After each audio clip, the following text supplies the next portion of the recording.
You know what could be scarier than Batman? If that's even possible? Boom.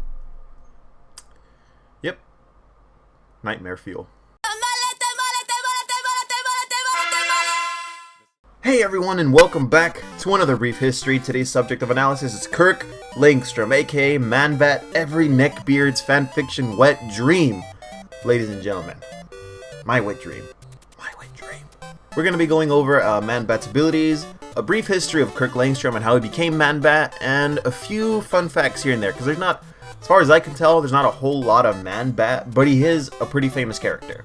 Pretty big, but not a whole lot of history revolving around him. Not a whole mind-blowing Infinite Crisis levels of importance. And speaking of Infinite Crisis, I just read Infinite Crisis and holy shit, man, Superboy Prime, Golden Age Superman, Superboy, oh my god. Just this whole fucking story, the Tower of the Anti-Monitor, Alexander Luthor, the Joker killing Alexander Luthor because he wasn't invited to the party. Yeah, it's fucking insane, dude. Fucking insane. Infinite Crisis was great. And you wanna know who it's written by? Jeff Johns. God, Jeff Johns, he's the god. He's the god of comic books, man. He's a god. Man, he's a god. Introduced in Detective Comics number 400 and illustrated by Eel Adams, he was a scientist who specialized in the study of bats because he intended to extract the formula that gives bats sonar senses. And at first you might think that he's a great guy because if he were to give people sonar, it would potentially cure blindness or deafness. But instead he just wants to use it on himself because he's going deaf. What a guy. What a guy. He's genius. He's an MVP, man.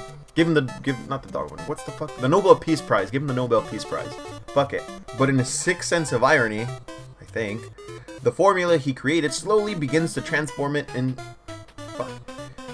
But in a sixth sense of irony, I think it's irony, the formula he created slowly begins to transform him into a giant humanoid bat.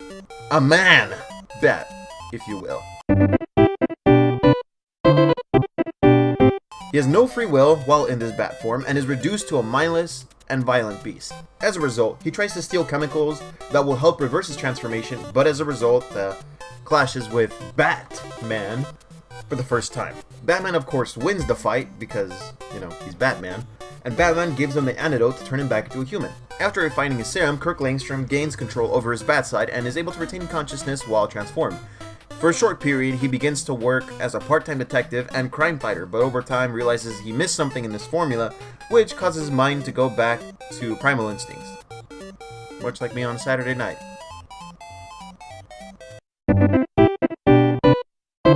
Kirk Langstrom, after using his serum for so long, is now able to freely transform into his bat form whenever he pleases. By doing so, he's able to fly and has claws that can easily decimate through human flesh and muscle.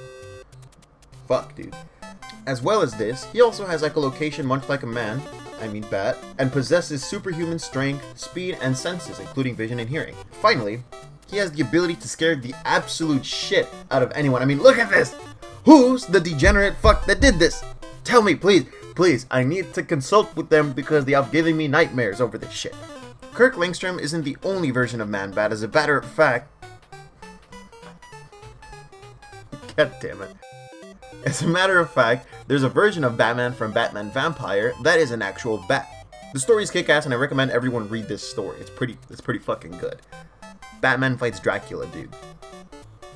Batman fights Dracula. All I need to say. The next fun fact is that Kirk Langstrom isn't the only person to have been injected with the Man-Bat serum.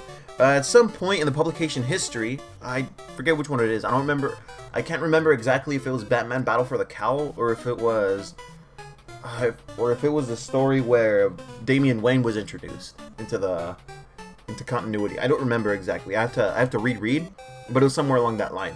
Other people to have been injected with the serum are mostly just the League of Assassins under the command of Talia al Ghul. They were injected with a version of the Man-Bat serum and became the Man-Bat Commandos. Man-Bat has also been a prominent member of the animated Batman show from the 90s, Batman Arkham Knight, Lego Batman, and was once considered as a villain for the old school Batman movies, you know, the ones with Michael Keaton, directed by Tim Burton and stuff. He was considered, but ultimately scrapped for you know, Mr. Freeze. I think it was a third one. I actually don't remember. I have to reread this stuff. So, ladies and gentlemen, that's about it for today. Not a whole lot, again, but I wanted to do this because Man-Bat's pretty cool. I wasn't aware that this was gonna be so short, because I thought Man-Bat had a bigger role in the DC comics, but I guess he just doesn't. He's really famous, but he's not really too involved in the DC landscape, I guess. But he's still pretty cool, nonetheless. I mean, I had to make this video. I hope you guys really did have a good time, and if you did, feel free to drop a like, you know? And if you want to stick around for more, go ahead and subscribe. I'm the Amazing What's Face, and I'll see you guys later.